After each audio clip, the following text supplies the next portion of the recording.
Hey, I'm Ashley Bratcher. I'm here with Save The Storks at the March for Life. Where are y'all from? Cincinnati. Cincinnati, that's so awesome. What brought you to the march? Why you're here? What makes you most excited about being pro-life? Something I'm really passionate about, and a lot of people my age don't really agree with me, but I think it's right, so.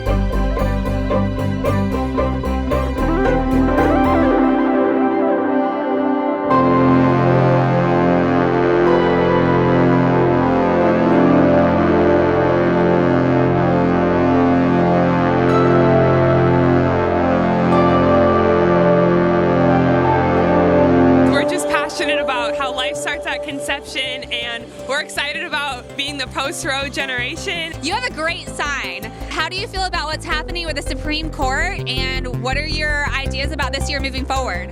Well, I believe that God alone is the author of life. No matter what our legislators or government or president says, no one has the authority to end a life in the womb. The eyes of history are upon us. I was scared, hurt, and felt so alone for so long.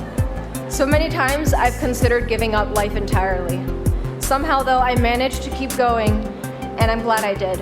My daughter, Amy, is my pride and joy of my life.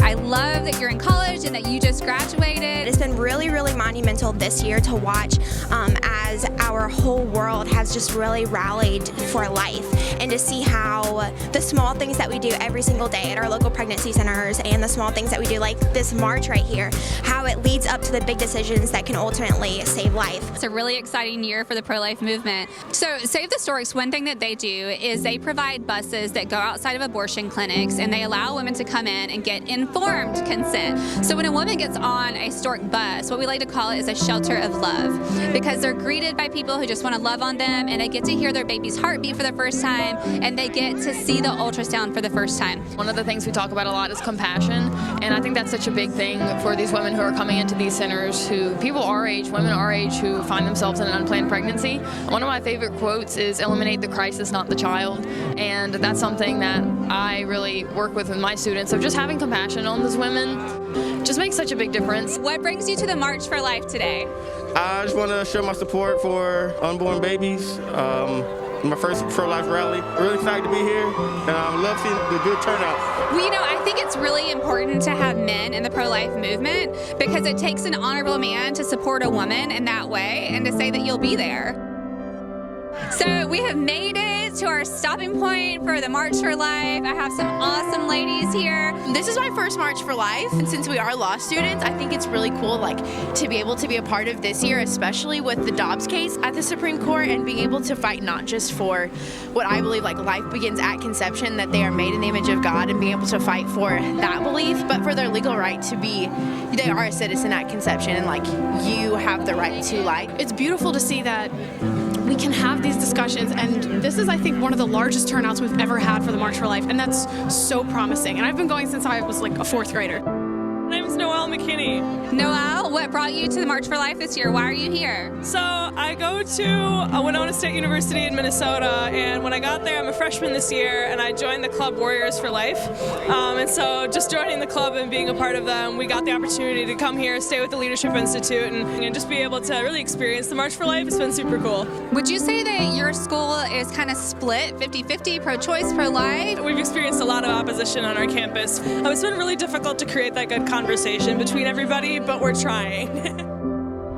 My parents found out I had serious medical issues and Down syndrome when my mom was 5 months pregnant with me. My parents never thought about aborting me. Here I am, 36 years later.